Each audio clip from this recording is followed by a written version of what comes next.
10th మరియు inter పూర్తి చేసిన విద్యార్థులకు ఆర్మీ, నేవీ, ఎయిర్ ఫోర్స్, ఎన్డీఏలలో ఉద్యోగాలు పొందండి. Excel defence academy.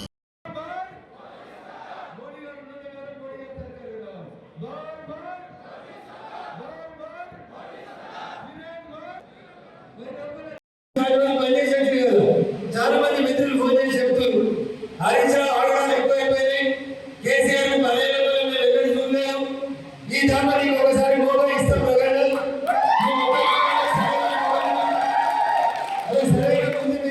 చెప్తే కూడా అలా కుదిరాలి. 3 ఏళ్ళకి 4 రూపాయలు చెప్పారు, వారి మీరు మంచిగా పనిచేస్తాను నీకు చెప్తే కూడా గెలిస్తానని కొబ్బరికాయ కొట్టలేదు, గెలిస్తానని ప్రారంభోత్సవాలు చేయలేదు. ఇవాళ ఏమైతుంది గదిలో మీ ఎమ్మెల్యేలు కొబ్బరికాయ కొడుతుందా? డిపాజిట్ కొబ్బరికాయ కొట్టుకొని దిగుతున్నా డిపాజిట్ కొబ్బరికాయ కొట్టుకుంటూ దిగుతుంది. ఎవరో నరేంద్రుడు దిక్కున్నాడా? అని సినిమాలో ముంగడు 4 ఎమ్మెల్యేలు ముయ్య సపోర్ట్ చేసుకుంటూ వస్తుంది. ఇప్పుడు ఆయన సపోర్ట్ లేదు, ముయ్య లేదు. కనీసం కొబ్బరికాయ కడుతుంది రాసారని ఎవరు పిలిచిన కూడా దిక్కున్నాడు. ఆడవాళ్ళు ఓడిపోయి 23 రోజులు ఒక ఆయన రోజు కొబ్బరికాయ పడుతుంది. పేపర్లో వస్తే దాన్ని నవ్వాలో ఏడో అర్థమవుతుంది.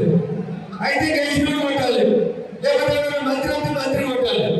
కానీ బీఆర్ఎస్ అనే పార్టీ అన్ని రాజకీయాలన్నీ దుఃఖాలకి ప్రతిపక్షంలో ఎవరు ఉండొద్దు, బీఆర్ఎస్ తప్ప వేరే ఎమ్మెల్యే ఎవడున్నా పైసలు సర్పంచ్ ఉంటే బయలుదేరుతాం, ఎంపీపీ ఉంటే బదిలిస్తాం, జడ్పీటీసీ ఉంటే కడవగలుగుతామని 10 ఏళ్ళు వాళ్ళు చేసిన అరాచకాలకి తెలంగాణ సమాజం తిరిగి వాళ్ళని జాగ్రత్తగా పరిమితం చేసిందా?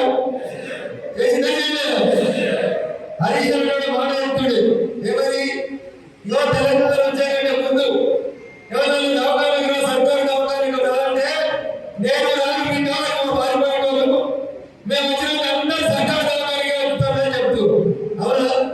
ఇలా అధికారం దిగిపోయి 100 రోజులు కాలేదు, 100 రోజులు అయినా నేను 100 రోజులు అయింది. కార్యక్రమం దానికి ఎన్ని సార్లు వెళ్తే మీకు ఆరోగ్యం మాత్రం ఎంపీ అయిపోతుంది. ఓటు రాలేదా? జయరాబాద్ ఎంపీ కాదు దిగిందా? దిగలేదు. పెద్దపల్లి ఎంపీ కాదు దిగిందా? నాగార్జున ఎంపీ దిగిందా?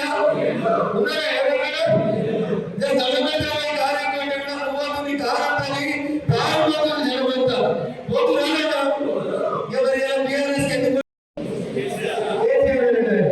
ఏ బంధువులు కట్టేది, ఏ బంధువులు ఈంటేంటి, ఈంటే మాత్రం జాగీర్ తీసుకొచ్చిన గ్రామంలో కట్టేయని చెప్పాడు. అంతేనా? జాగీర్ సభలో మంచి సభ వెళ్తే కట్టేస్తాడు.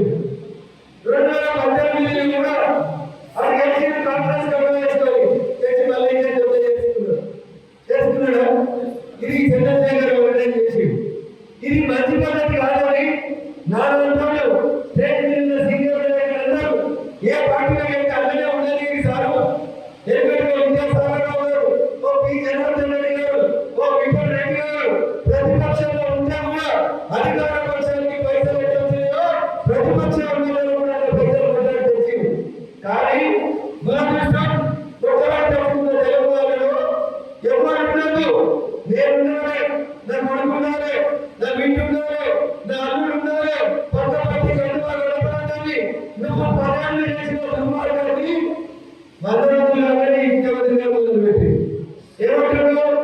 నిన్నటిదాకా ముఖ్యమంత్రి ఎలక్షన్ కూడా వచ్చింది, నేను కూడా గేట్లు తీస్తాను.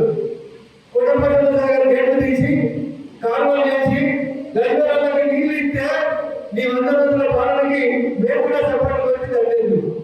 కాలువలు నవ్వినా రైతులకి ఏమైనా వచ్చినాయా?